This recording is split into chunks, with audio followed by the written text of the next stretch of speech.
Acho que o Bolsonaro não tem nível nem para ser lição.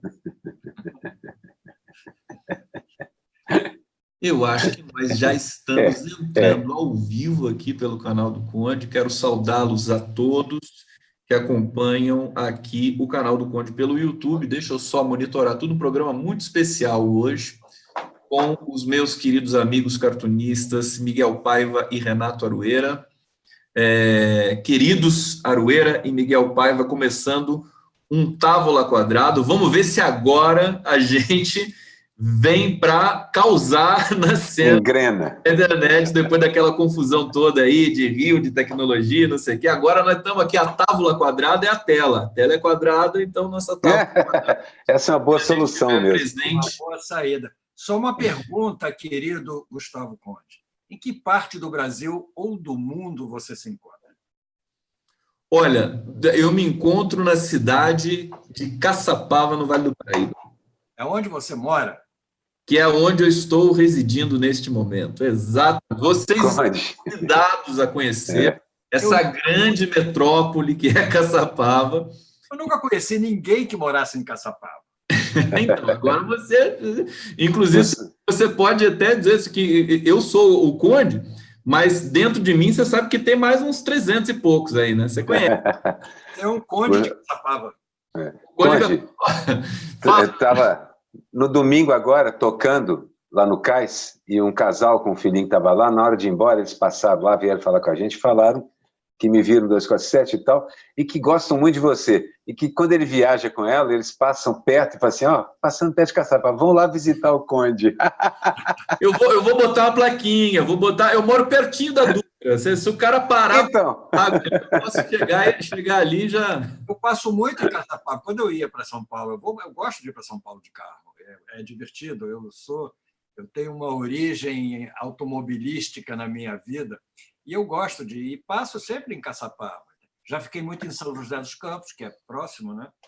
Então, queridos, ó... Eu já conheço aquela região ali com a palma da minha mão.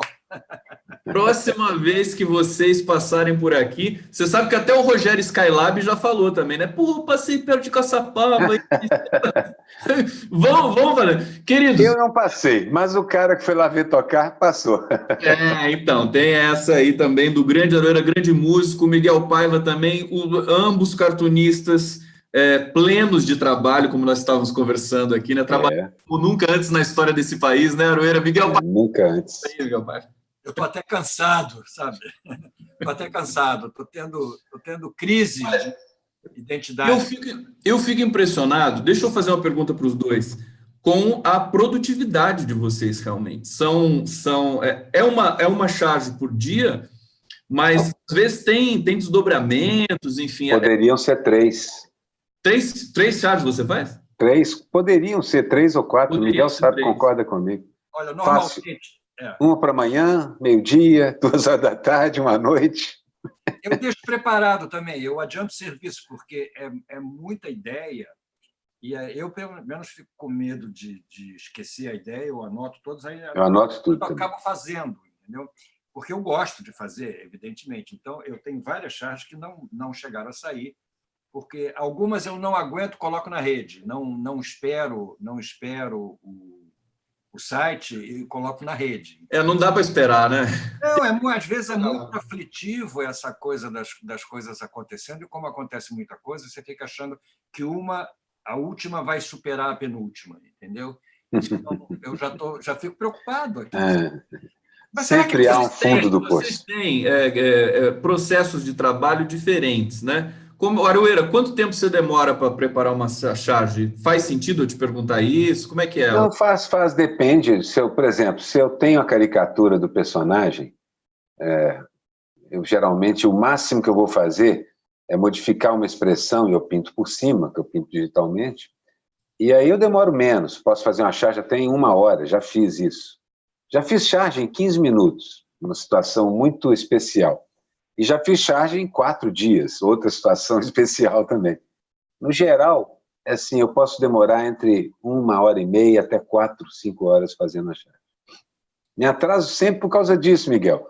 Fico lá penteando o desenho, Quando eu olho, falta 30% e eu só tenho mais 15 minutos. Miguel, como é que é para você? Porque você usa o computador para fazer. O Aroeira usa, mas você não, né? Eu não uso mais, eu já usei muito, entendeu? Às vezes eu até uso para colocar algum fundo maior e tal, porque vai me dar muito trabalho pintar e não vai ficar tão bonito, mas o desenho em si, o coração, o núcleo duro da charge, eu faço. Núcleo duro da charge. Eu faço com a caneta, entendeu? Com as canetinhas que são essas aqui. Eu também. São canetinhas coloridas e eu uso. A ferramenta do cartão. Aqui, ó.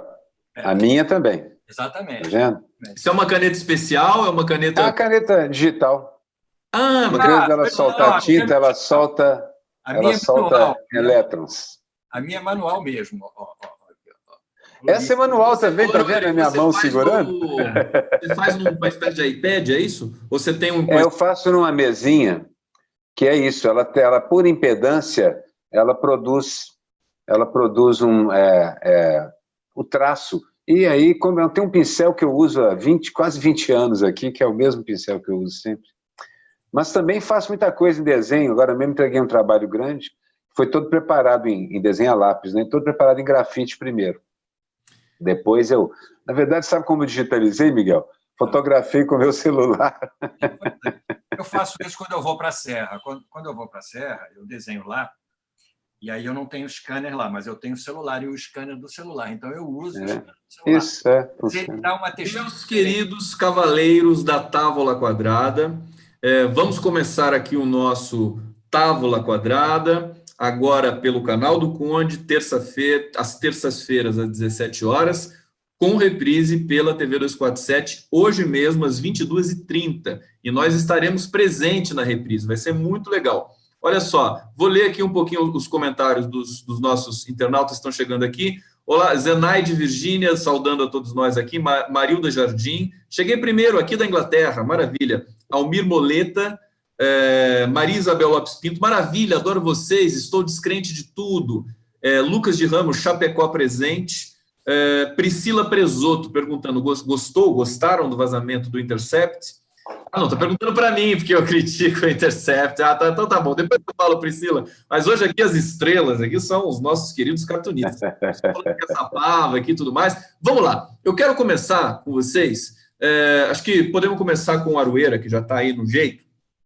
Miguel também, mas vamos lá.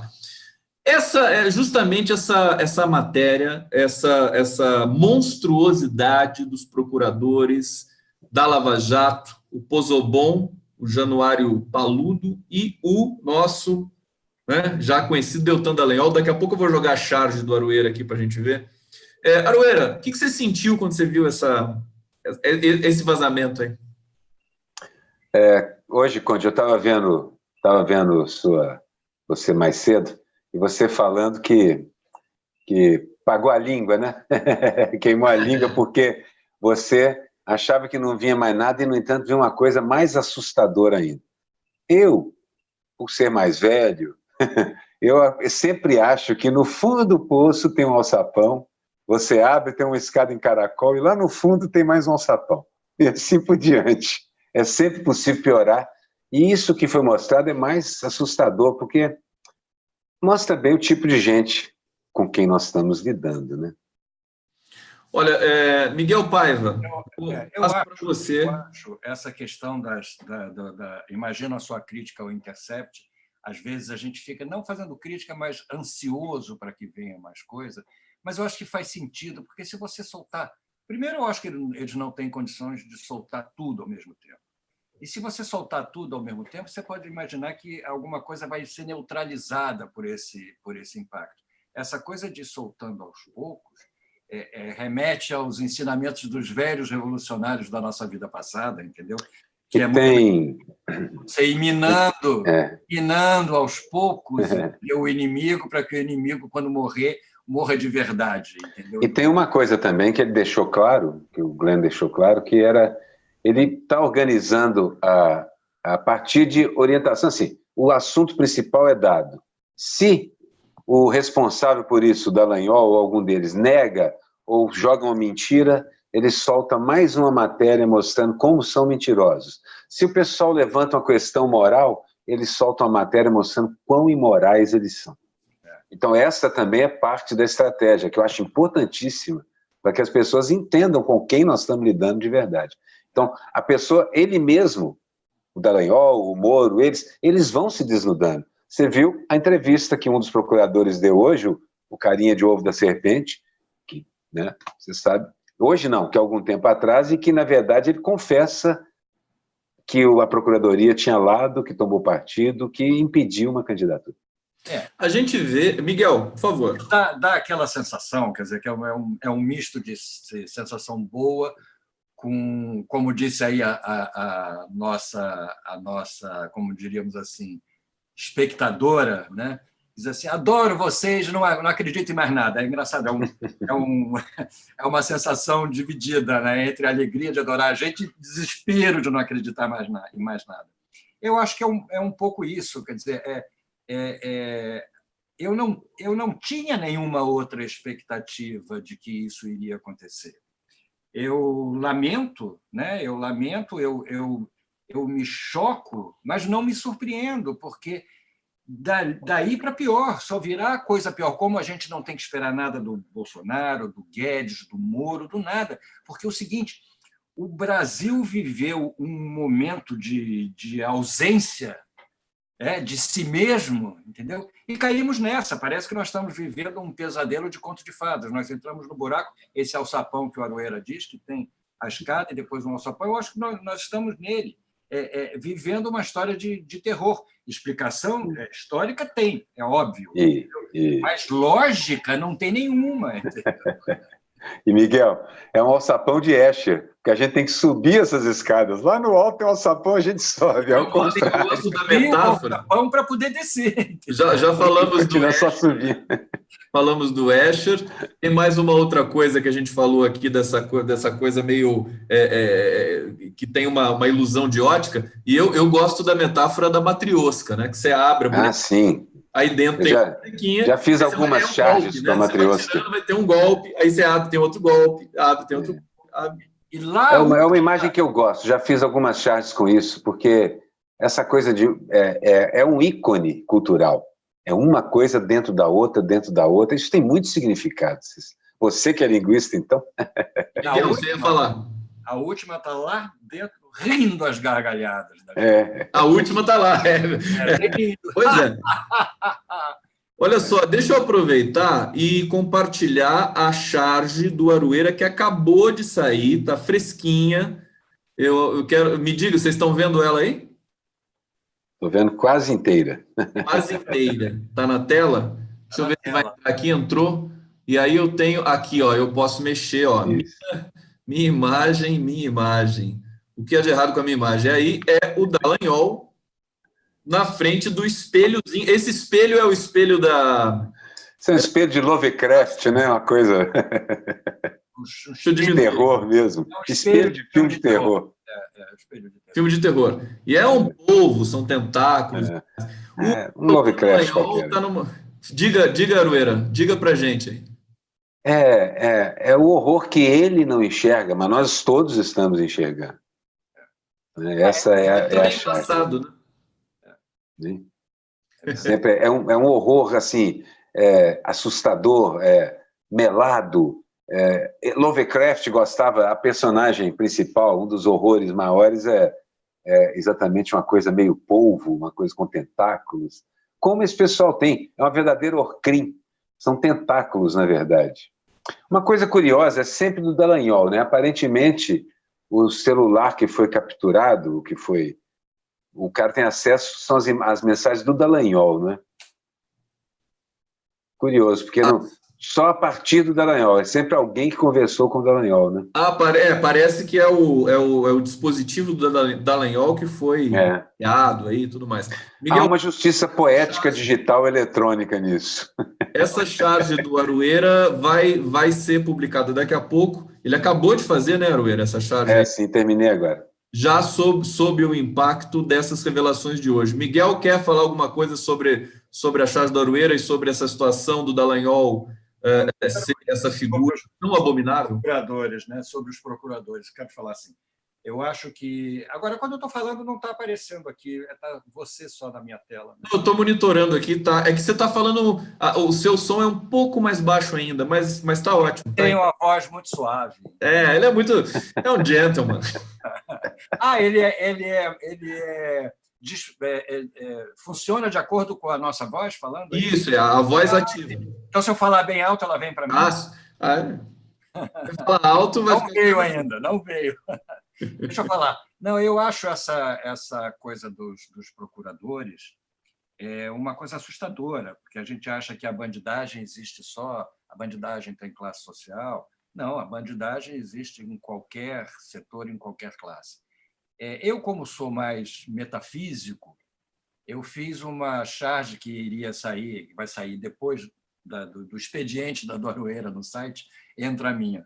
A minha é uma questão mais metafísica em relação a Deus e diabo, essas questões que eu não acredito nem em Deus ou no diabo, mas eles servem muito nesses casos. Entendeu? Metáforas boas. Metáforas fantásticas, entendeu? E respondendo uma pergunta que foi feita lá atrás, que eu não tive tempo de responder, às vezes eu faço charge em 10 minutos. Eu acordo com uma charge pronta, porque a minha entra de manhã, normalmente, e no caminhar da minha cama para cá eu tenho outra ideia e antes das 10 horas eu desenho aqui, escaneio e mando. Quer dizer, então é uma coisa muito compulsiva, entendeu? Está ficando até preocupante, porque eu passo o dia inteiro pensando nisso, entendeu? Mas então eu sou a minha charge, eu deixo lá para amanhã para os leitores do site 247 verem. Mas está toda ligada a essa questão dos procuradores e esse desvendar, né, essa verdadeira mentalidade que só confirma aquilo que nos dá uma alegria muito, muito sem sentido e uma tristeza enorme da gente estar vendo o país entrando nesse buraco sem perspectiva de sair, porque ele pode até continuar e pode ir se acostumando com esse tipo de barbaridade e, de fato, nada acontecer. Eu ainda acho a reação da grande imprensa muito pequena, ainda acho muito frágil, ainda acho muito perigosa. E eu acho que se não tiver esse apoio, vai ser muito difícil. Pode falar. É que eu acho o seguinte, a grande imprensa diminui, embora ainda seja poderosa, diminui sua importância paulatinamente. No Congresso, devagarinho, mas se fala mais e mais sobre impeachment. No meio empresarial, há vários defendendo enfaticamente, mas um ou outro começa a se sentir um pouco preocupado, porque ele está perdendo dinheiro sem parar há 6, 7 meses. É isso que eu tenho analisado. Minha análise não é científica, minha coleta de dados não é científica, mas eu tenho essa sensação de que devagar, mas constantemente, vamos ver se a gente pode aumentar essa velocidade, a derivada dessa curva aí, para poder ficar mais eficaz. Mas eu acho que estamos conseguindo. Não sei se a velocidade é suficiente, mas o que eu acho também é o seguinte, eles estão queimados, mas se mantêm porque ainda cumprem o papel que eles foram colocados lá para cumprir. Essa é que é a verdadeira... Procuradores, eu falo do governo, dos procuradores, todos eles estão lá e não vão ser tirados porque eles estão cumprindo o papel. Os procuradores entraram com a segunda entrada da Lava Jato e agora, de certa forma, ameaçando os bancos.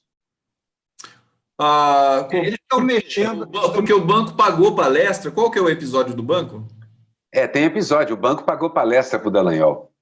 E o Dallagnol protegeu também o pessoal. Protegeu o banco. Mas certamente algum procurador vai mostrar isenção botando os bancos na jogada.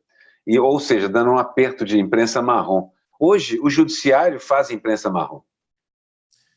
É interessante o que você está falando, Aroeira. Vou passar para o Miguel e perguntar o seguinte. Acha que tem um envolvimento pesado aí de banqueiros com tudo que aconteceu no Brasil? Bom, as pessoas vão até falar assim, você é inocente, é claro que tem, mas concretamente, como é que você vê isso, Aroeira e Miguel? Eu vejo... Só para fechar, deixa o Miguel fechar. Só para fechar, pô. Eu vejo, claro que tem envolvimento de setores dos impérios da comunicação, dos bancos, da Fiesp, tem envolvimento de tudo, porque isso é um grande projeto, é um projeto que não é só brasileiro, né? A gente sabe que isso é um projeto que vem acontecendo no mundo todo. E é interessante manter os governos que mantêm esse fluxo de dinheiro, esse fluxo de caixa do mesmo jeito que sempre foi. Quem inventa moda acaba sendo manipulado, colocado de lado ou vítima de um golpe articulado como foi o nosso. Não há dúvida. Fala, quem está falando? Mas craquela. Não. Está craquelando. É isso que eu ia perguntar. Deixa eu formular. Daqui a pouco eu vou ler, que a gente está com grandes espectadores aqui. Daqui a pouco eu vou ler alguns comentários de vocês, queridos, que estão acompanhando aqui o Távola Quadrada, mas eu quero aproveitar o ensejo para lançar mais uma pergunta para vocês. O Aroeira está dizendo que está craquelando. Então, a pergunta é essa, quer dizer, tudo tem o seu limite também, até a revelia do seu próprio desejo ou o desejo do sistema que se organiza para se perpetuar e tudo mais. O que foi? Custo-benefício. Oi? Custo-benefício. Custo-benefício. Ah, tá.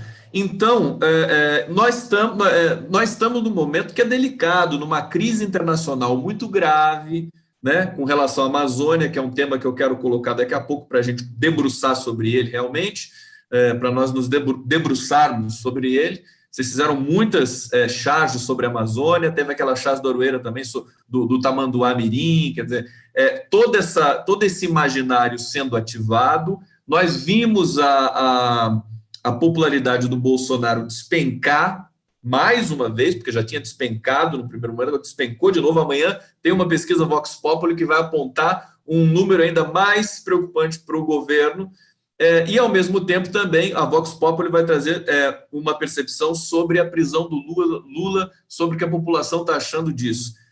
Dentro disso, para a gente poder entender o que está acontecendo com o Brasil, Sérgio Moro perigando sair do governo, o Bolsonaro numa situação muito delicada no cenário internacional, virando par internacional.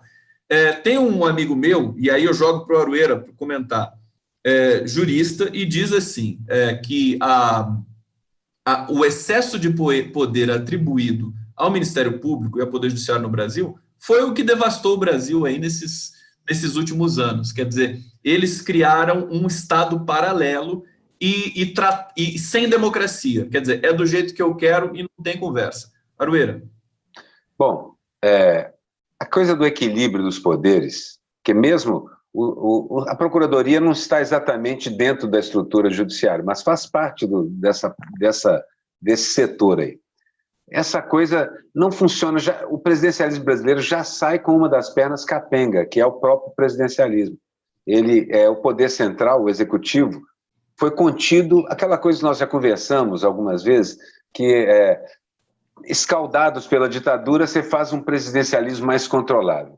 Isso, com um político hábil, com alguém que é capaz de negociar, pode funcionar às maravilhas. Mas se isso não estiver acontecendo, ou numa crise, ou durante uma arrancada da direita, como aconteceu a partir de 2013, talvez um pouco antes, a coisa cai. E é o que aconteceu. E nesse processo judiciário que tinha sido, isso aqui é uma coisa interessante, a gente mesmo, quer dizer, a gente à esquerda, no poder, aparelhou o judiciário um pouco para isso. Judiciário, que eu falo, judiciário e polícias, Polícia Federal, a Procuradoria começou a ganhar uma independência que não tinha anteriormente, e agora, inclusive, o Bolsonaro tenta reconduzir tudo aos seus trilhos, ele quer voltar a controlar a Polícia Federal, ele quer, na verdade é isso. Então, de certa maneira, com uma perna manca, a outra muito corrompida, o Congresso realmente fez um papelão, esse pessoal ocupou o espaço. E eles têm uma visão de mundo, que é uma mistura de apostila de concurso com quadrinho da Marvel e da DC Comics. É assustadora. E um bocado desse evangelismo salvador. Essa é uma mistura inacreditável. Eu acho que esses últimos acontecimentos da Argentina, com essa prévia que derrubou o Macri, né? E o que vem acontecendo aqui no Brasil com essas pesquisas de opinião. Eu vi um comentário no Estadão de que o Estadão hoje iria sair com uma notícia que o Bolsonaro já se antecipou e já disse que era mentira, antes de sair a notícia, a gente não sabe muito bem, talvez seja essa pesquisa Vox Populi, entendeu? Estou agora curioso. Então, o Bolsonaro disse que alguém do lado dele ia sofrer uma falsa acusação, não é a pesquisa, não. Então não aconteceu, né? Todo dia. Todo dia, Bolsonaro, todo dia. Bom, voltando aqui à vaca fria, eu acho que... Do que a gente estava falando? Que agora eu me esqueci. Estava falando dessa situação de enrosco do país. Sim. Do Poder Judiciário. Esse acontecimento com o Macri, lá na Argentina, e esse craquelamento, digamos assim, da estrutura de poder brasileira, nos mostra que talvez essa guinada à direita aqui da América Latina, e com a Bolívia se manifestando, porque a Bolívia, você vê, o incêndio começou, atingiu as matas lá também, e o que o presidente fez? Contratou um avião, tanque, e soltou água em cima do fogo, que a gente nem sabe se apagou, se não apagou, mas alguma coisa ele fez. Ele não ficou esperando para ver em quem colocar a culpa. Está pegando fogo, bota o avião com água e derruba, entendeu? Então, você vê que talvez essa planificação da direita para cá, para a América Latina, não seja assim tão competente, entendeu? E alguma coisa possa se vislumbrar no fundo desse alçapão. Eu gosto dessa visão do Miguel Paiva, acho interessante. Eu acho que as coisas... A Eliane Cantanhede, que é a jornalista do Estadão, ela já disse que o Bolsonaro está se transformando no maior cabo eleitoral da esquerda no mundo. A foto que ele tirou com o Macri, acabou com o Macri. Esse é o dado concreto ali. Eu até sugeri o Alberto Fernandes, a Cristina Kirchner, a fazer um jantar em homenagem ao Bolsonaro, porque foi ele que deu a vitória para a esquerda, que vai se concretizar daqui a pouco na Argentina. Porque mas não pode fotografar o jantar, porque senão... Não pode fotografar o jantar. Mas nós temos, enfim, a Venezuela, com todos os problemas que ela tem, também numa concepção de Estado que é diferente desse neoliberalismo desalmado, e desacreditado. O Lula fala muito bem, né? O neoliberalismo não deu certo em nenhum lugar do mundo. Tem o México com o Obrador, tem a Bolívia com o Evo, e a rigor, queridos Arueira e Miguel Paiva, eu venho dizendo o seguinte, o Bolsonaro, você compara qualquer chefe de Estado do planeta com ele, e esse chefe de Estado fica grandioso. Fica bom. Por exemplo, o Macron é de direita, mas ele está defendendo o meio ambiente. Vamos falar do Macron? É divertido falar do Macron, porque tem toda a foca também, né? Fala do Macron, Miguel, depois Arueira, ou Arueira, depois Miguel, vamos tirar no palitinho, como é que vai ser? Não, pode falar, Miguel. Ele vem a corroborar, digamos assim, para usar um texto bem clássico, como os franceses, com essa teoria, que lá você pode vivenciar a diferença política e ideológica sem precisar colocar em risco a civilização, entendeu? Você é um cara de direita, é um liberal como ele é, mas ele é um cara que respeita o sistema, respeita... Eu entendo também, reconheço os interesses que a França possa ter, ecologicamente ou politicamente, mas a civilização não está sendo ameaçada como aqui, eles não estão deixando o fogo queimar, entendeu? Não como aqui, é verdade. Exatamente, estão, mas não como aqui. Eles já atingiram um certo patamar de civilização. Por quê?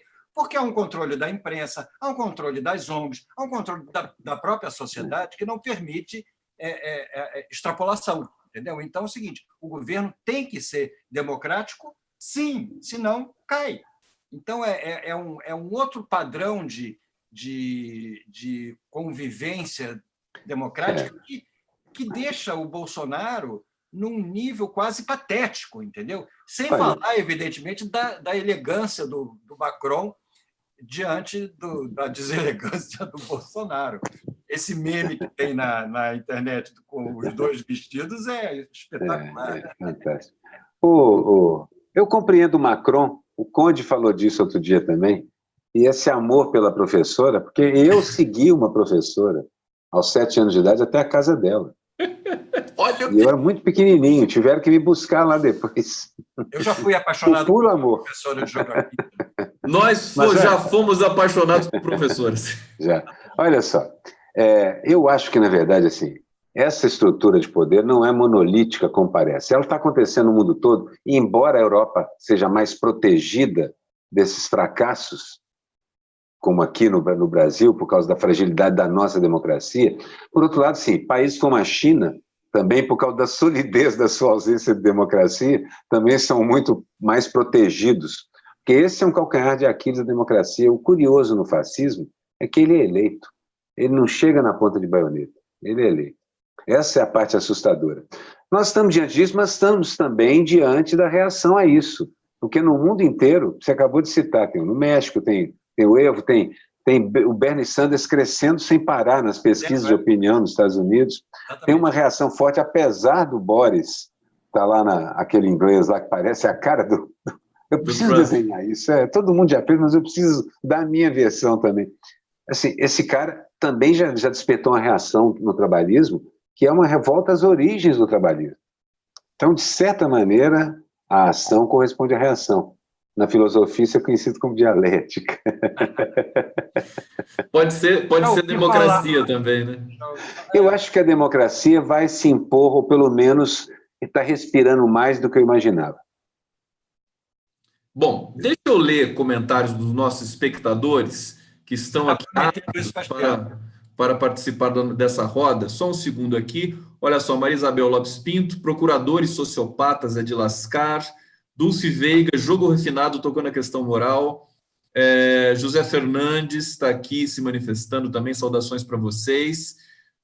Rogério Nitablian, que é um grande analista político e social, está aqui presente assistindo a gente. Um beijo que bacana. Rogério. Helene Chantal Trepô dizendo: Deltan e Moro estão sem saída. Já perceberam que não somos otários para acreditar nessas suas lorotas. Temos que derrubar esse governo lixo. Vamos avançar aqui. Marilda Jardim dizendo que maravilhosa charge, a charge que a gente colocou aqui do Aroeira. Depois eu coloco de novo, e depois a gente coloca também a última do Miguel Paiva. Eu vou procurar aqui para a gente poder compartilhar nessa transmissão. Bom, cheguem aqui nessa transmissão, Távola Quadrada pelo canal do Conde, e vamos vamos avançar um pouco nesse tema da democracia, da dialética, do contraste que o Bolsonaro provoca no mundo todo, se tornou um par internacional. Acho que é hora da gente entrar no tema Amazônia, então, de uma vez. E aí, eu queria saber de vocês, nós sempre... A Amazônia é um imaginário estabelecido no Brasil e no mundo, é um bioma, macrobioma muito delicado, exige muita inteligência e muito dinheiro para que se preserve a floresta também, que era o Fundo Amazônia, que foi acordado nos governos Lula, inclusive, com a participação do mundo todo para a preservação da floresta. Nós vemos esse processo todo ser devastado também pelo Bolsonaro. Ele acabou de participar, ele participou com a reunião com os governadores. Ele participou, e acreditem em vocês, nessa reunião com os governadores, ele falou: temos de explorar as terras indígenas, em pleno momento de devastação da Amazônia brasileira. Miguel Paiva, vamos começar das percepções iniciais que nós tivemos aí, faz mais ou menos uma semana, um pouco mais de uma semana, que começou a ser divulgado aquilo que já estava ardendo em chamas há algum tempo. Como é que foi sua percepção desse problema no Brasil? Olha, eu acho que a Amazônia é o chamado núcleo verde, né, dessa história toda. O mundo inteiro tem interesse na Amazônia, não só o interesse ambiental, mas o interesse comercial também. E a Amazônia não é só do Brasil, a maior parte é brasileira, mas tem outros países que têm pedaços da Amazônia, né? Então, é necessário que haja um compartilhamento, digamos assim, dessa questão. O Brasil, me parece, se preocupa pouco. Eu acho que a mesma noção... O Brasil tem uma noção que a industrialização e o desenvolvimento, o progresso a qualquer custo, vai fazer com que a tecnologia ache uma maneira de resolver a questão ambiental. Então, a gente pode desmatar, sim, porque vai surgir alguém que vai ter uma ideia e a gente vai conseguir salvar e o mundo vai conseguir sobreviver. Essa questão desse pensamento imediatista, que, na realidade, não tem uma responsabilidade de prever o que o futuro pode nos reservar para os nossos filhos, netos e para as futuras gerações.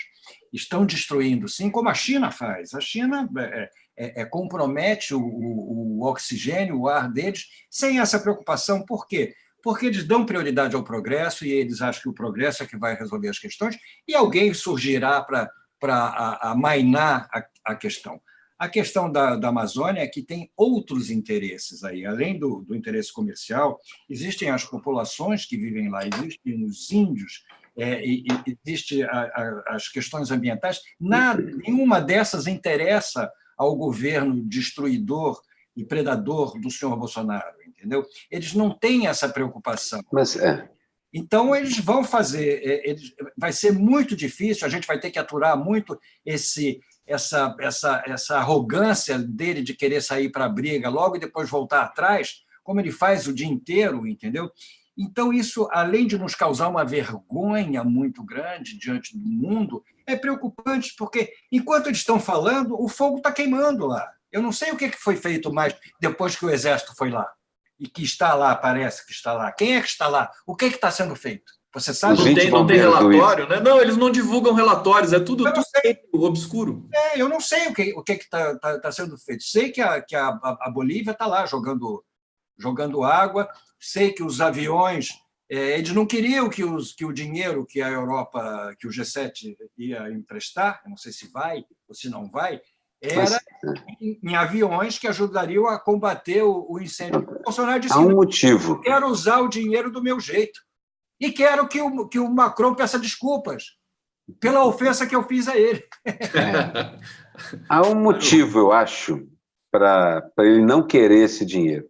Na verdade, isso aí era um primeiro passo, são acordos feitos nos governos anteriores, da esquerda, do Lula, que eram acordos que, justamente, esse dinheiro era para preservar e pesquisar a Amazônia, transformar a Amazônia, sim, numa fonte de geração de valor, mas um outro tipo de valor, e muito mais sólido. Você vai buscar diversidade, drogas, novas fontes de cura e etc.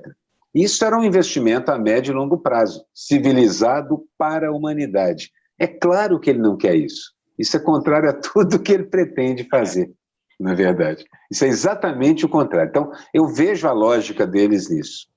A outra coisa é o seguinte: a ecologia é uma das pautas que faz com que, na qual jovens se engajam mais generosamente. É impressionante como eles se engajam nisso com amor. E hoje em dia, a gente tomou a pauta de volta para nós. Já que eles negam a ciência e nós não, a pauta voltou a quem de direito, que eu acho que são os humanistas que, na verdade, detêm essa pauta. A salvação do mundo passa pela gente e não pelo capitalismo predatório. Então, essa é uma pauta que a gente tem que usá-la para ser a nossa porta de entrada mesmo para a transformação social. Ela é provavelmente uma das mais atrativas.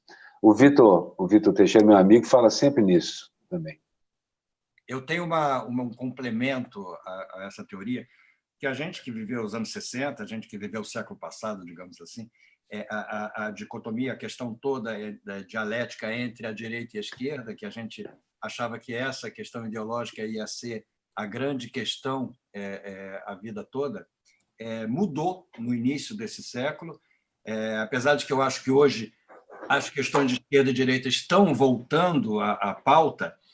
Eu sempre achei que no século XXI as duas questões mais importantes que a gente iria discutir, tentando de uma certa forma substituir a esquerda e a direita, seria a ecologia e as questões de gênero, entendeu? Que, de fato, são as duas pautas mais quentes e que incomodam tanto aos conservadores, entendeu? Esquerda e direita, eu acho que continua a haver, porque a esquerda... A luta de classes continua. Apesar que eu acho que inverteu um pouco... Não, a luta de classes sempre, né? A gente discute, chega sempre na luta de classe. Mas é engraçado que certos valores que pertenciam à esquerda há muitos anos atrás, que eram valores até mais conservadores, de preservação moral e tudo, hoje a esquerda não tá mais preocupada nisso e virou um mote da própria direita, entendeu? Que agora tem questões conservadoras e questões... As festas da Libilu eram muito boas. Exatamente. Eu estou colocando aqui a última charge do Miguel, que é sobre o Bolsonaro. O Bolsonaro com uma escadinha para ver se ele fica à altura do Macron, né? Ele é o Micron. À altura do povo brasileiro também, né? O Macron disse que ele não é um presidente à altura. À altura do povo. À altura do povo. Então, essa olha questão só, da ecologia... Miguel está complementando, desculpa. Essa questão da ecologia e a questão de gênero, certamente você não verá jamais a direita assumir essas bandeiras. Jamais, jamais, jamais, jamais, jamais.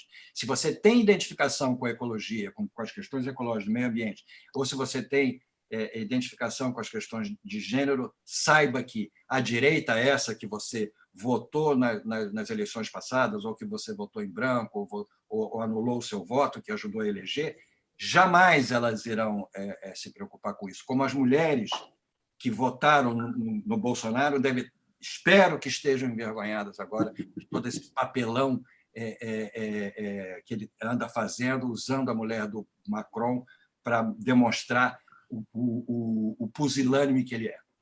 A pusilanimidade do governo. Deixa eu aproveitar e perguntar para vocês dois o seguinte, começando com a Aroeira. Vocês já trabalharam na grande imprensa, os grandes jornais, os grandes veículos, vocês conhecem. Eu, no meu caso, não trabalhei, mas a gente também percebe, tem a percepção de como funcionam esses veículos.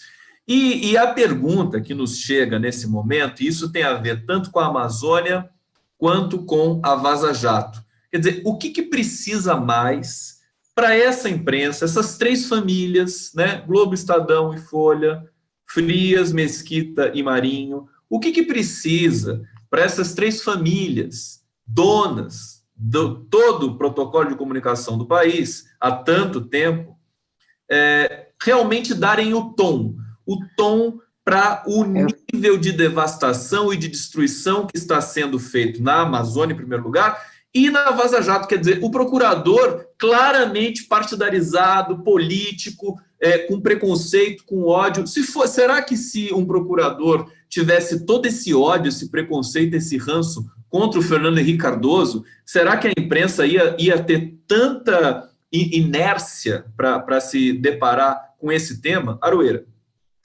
Olha, a imprensa comete um erro básico, essa imprensa, porque ela está acreditando no que ela escreve. Uma boa parte daqueles jornalistas está acreditando no que estão escrevendo. Não acreditava no começo, mas aos poucos foram racionalizando e se convencendo, então estão acreditando. É muito difícil fazer esse pessoal dar o braço a torcer. E eles, na verdade, acabam sendo o eco, o reforço da elite que está nos dominando.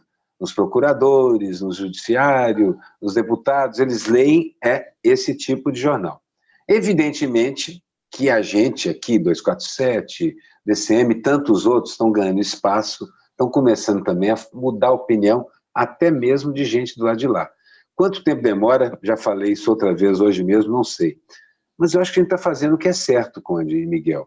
A gente tem desconstruído com regularidade os absurdos, a gente tem compreendido as sutilezas do apoio do Macron à questão da Amazônia, internacionalização. Nós compreendemos, quando eu digo a globosfera como um todo, os jornalistas que estão trabalhando nesse lado, e mesmo as colunas de algum juízo na grande imprensa também já estão falando isso. E o Bolsonaro, por exemplo, hoje pode se bater à vontade no Zorra Total, dentro da própria Globo, se bate à vontade nele. Bate-se no Moro, no Bolsonaro, ou seja, na verdade, eles já estão semi-desconstruídos. Agora é água mole e pedra dura para ver quanto tempo até isso furar, né? Mas eu acho que nós estamos fazendo o que é certo. Eu acho que o tiro saiu um pouco pela culatra, entendeu? Eu acho que a grande imprensa, e junto com a grande imprensa, os grandes empresários, os bancos, os setores do capital, não queriam o PT mais, isso era claro, não queriam um governo popular com as características que o governo do PT teria, independente dos julgamentos que a gente vê hoje, que são passíveis, pelo menos, de discussão, né? Então, eu acho que a eleição do Bolsonaro foi uma falta de conhecimento histórico total da parte deles, entendeu? Então, a partir do momento que o Bolsonaro começar a mexer sem trocadilhos no bolso deles, entendeu? E ameaçar essa porque ele não tem o menor critério, ele não tem a menor lógica, ele é capaz de brigar com o Merval, ele é capaz de brigar... Você vê que ele está brigando muito pouco com a esquerda atualmente, eles estão brigando mais entre si do que ideologicamente com a esquerda. É o Bolsonaro contra o Moro, é o filho do Bolsonaro contra o Moro. Mas isso... Então, eles estão brigando entre eles, não há uma questão ideológica evidente de uma disputa de poder ideológico, entendeu? O que há é um processo de autodestruição muito grande e que vai levar junto esse suporte de quem ajudou a eleger essa turma que está aí, entendeu? Quando esse suporte começar a se sentir ameaçado, eles vão tirar fora. É que você perguntou contra o Fernando Henrique, eles não teriam esse poder, mas contra a Dilma eles tiveram. Entendeu? Por quê? Porque havia um planejamento anterior, juntando todas essas forças conservadoras para ajudar o golpe. Foi fácil. Curioso. Foi fácil. Hoje eu acho que precisa juntar essa força novamente. Enquanto não houver, vai ser muito difícil. Aliás, na história brasileira, é tudo em 2, 3 tentativas. O próprio golpe de 64, que instaurou a ditadura militar, já tinha sido praticamente tentado 2 vezes, pelo menos. Abortado uma delas e tal, na outra não havia força suficiente. Então, mesma coisa com também. O Mensalão já foi a primeira tentativa, e eles voaram até onde deram, se aproveitaram das consequências do Mensalão, que dizimou boa parte da liderança de esquerda, muito ativa naquele momento. Mensalão, nome inventado, não havia essa periodicidade, uma coisa... Mas aí a gente vê que já era uma tentativa. Havia nem lógica nesse nome inventado. Nem lógica nisso. Renato Lopretti mas havia uma tentativa, e essa tentativa não aconteceu, mas eles acumularam força, aprenderam e fizeram o segundo bote foi mais eficiente. Mas eles não têm coesão. Não tem coesão ideológica, porque aquilo é um amontoado, não é uma frente ampla, nada disso, não. Aquilo é um amontoado de cobras, de extrema-direita até neoliberais, achando que conseguem controlar a extrema-direita. Nunca conseguiram, por que conseguiriam agora? Aroeira, deixa eu fazer mais um intervalo aqui para ler os comentários dos nossos espectadores aqui no canal do Conde. Vamos começar aqui com a Marlova Kulakovski. Queridos, vocês voltaram. Nós voltamos, Marlova. Muito obrigado. Nome lindo, né, Marlova? Acho que conheço uma Marlova. Será que é a mesma? Eu conheço uma Marlova. Você conhece uma Marlova? Deve ser a sua amiga. Não deve ter muitas Marlovas pelo Brasil. A minha amiga é da Unicef ou da Unesco.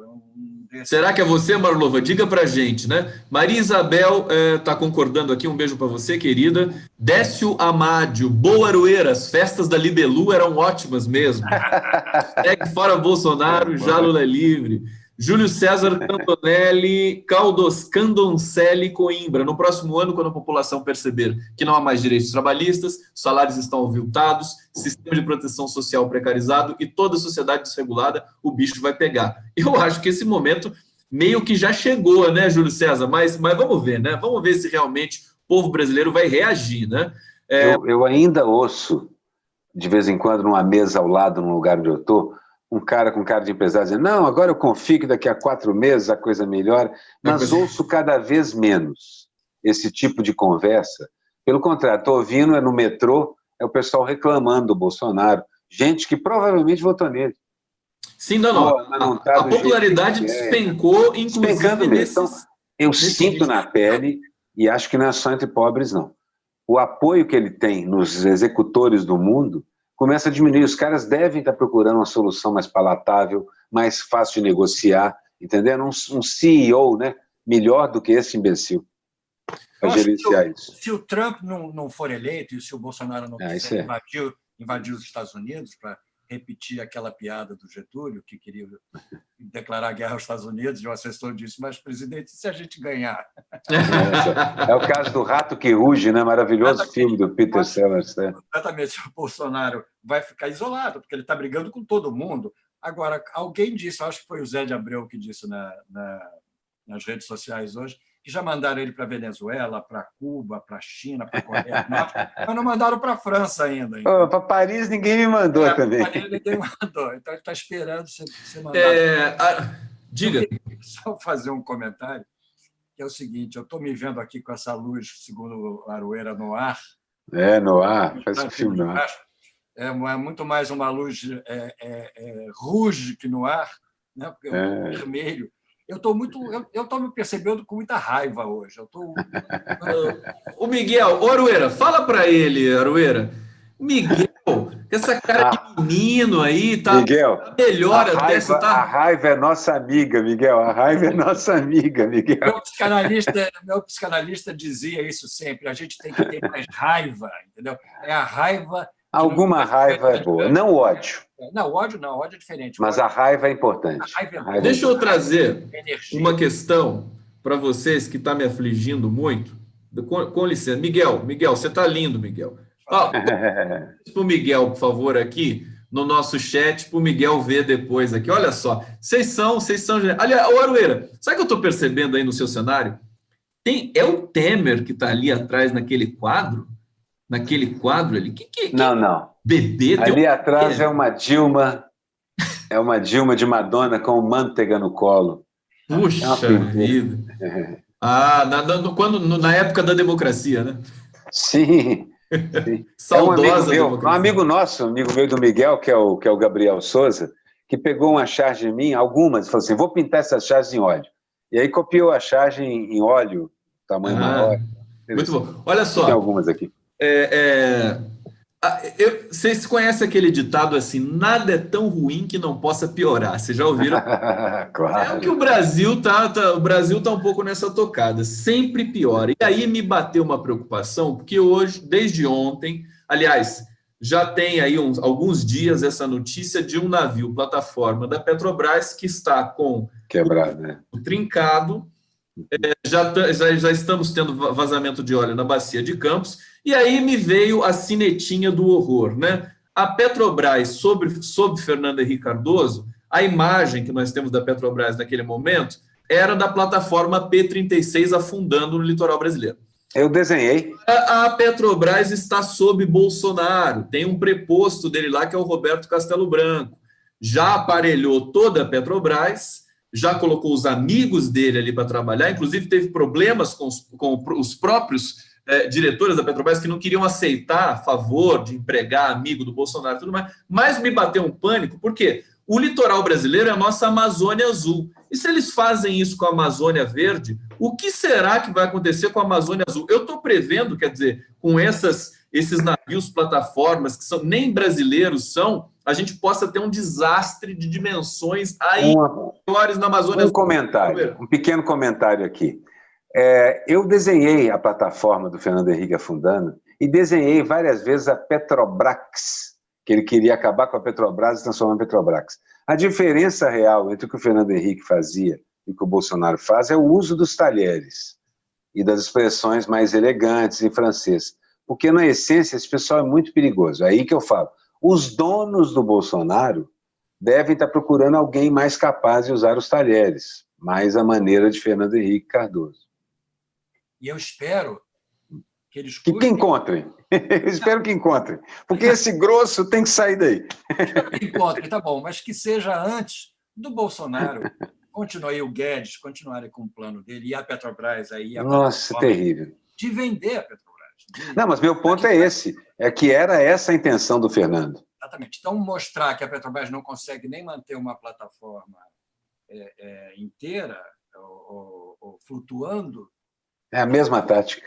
Justifica privatizá-la, porque a gente. Não, e aí, justamente, e aí a gente vê, Aroeira e Miguel Paiva, público aqui do canal do Conde, a gente vê como a Petrobras estava sendo administrada com muita competência pelos governos do Dilma. Quer dizer, muita mesmo. Você não tinha acidente, você teve aquele acidente gigantesco no Golfo do México, você tem acidentes que são dramáticos aí na prospecção de petróleo no litoral, e para o Brasil seria um grande desastre se tivesse um acidente desse. Quer dizer, eu acho que é uma coisa até um pouco previsível, porque o Brasil vem de duas grandes catástrofes de empresas privadas na mineração em Minas Gerais, por não ter fiscalização, por não ter uma regulação realmente robusta para poder colocar uma Vale, que não é mais do Rio Doce, né? É só Vale, porque também, inclusive, matou o Rio Doce. Aí nós temos esse problema na Amazônia. Quer dizer, qual que é o próximo passo lógico da destruição? É a Amazônia Azul brasileira. Bom, mas vamos passar por um tema que eu acho que vocês já fizeram também muitos cartoons desse tema em momentos passados, e agora vão voltar a fazer, eu acho, porque é a CPMF.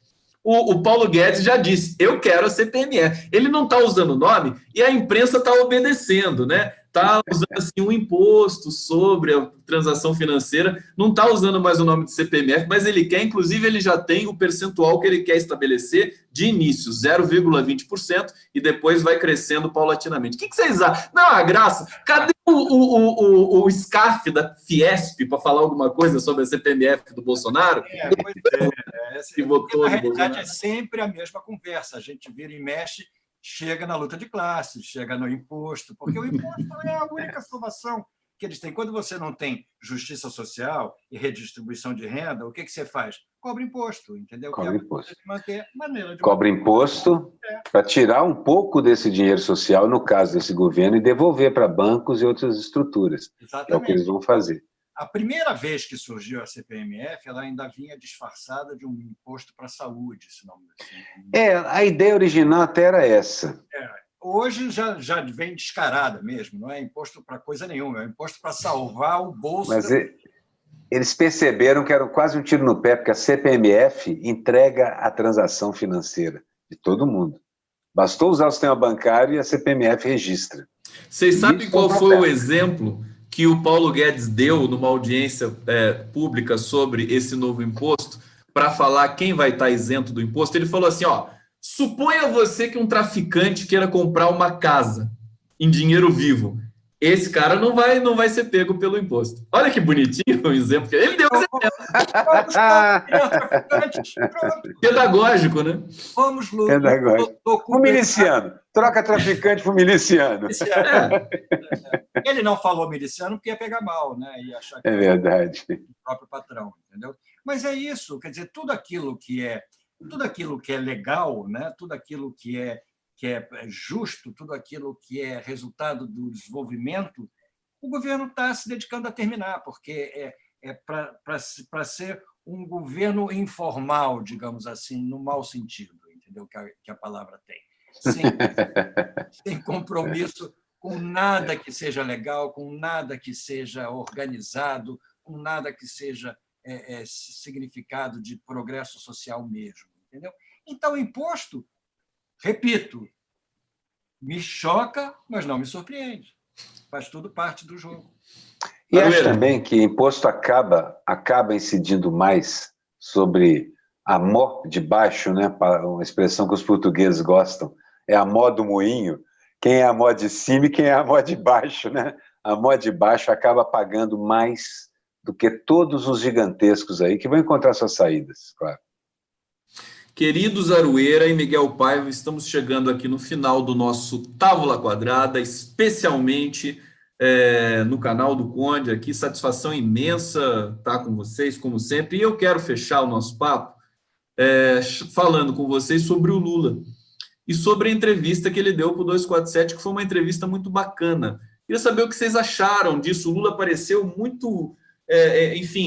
de posse da habitual indignação com aquilo que lhe imputam aí a vida inteira.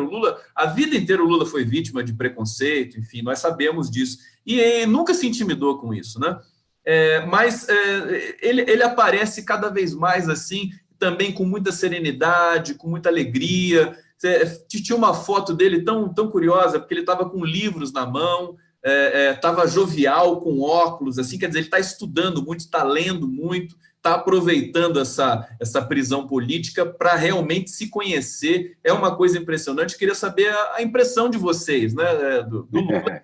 Acho que é a nossa esperança de futuro, de democracia ainda no Brasil. Posso fazer uma parábolazinha? Nos anos 50, o jazz americano estava começando a criar uma simpatia pelos negros inacreditável nos Estados Unidos. Então, dizem que o FBI lançou a ideia da droga como uma ferramenta de joga a droga para depois pegar o músico, encanar e prender. E, na boa parte dos músicos, foi tocar na França. Foram para tocar na França e tal.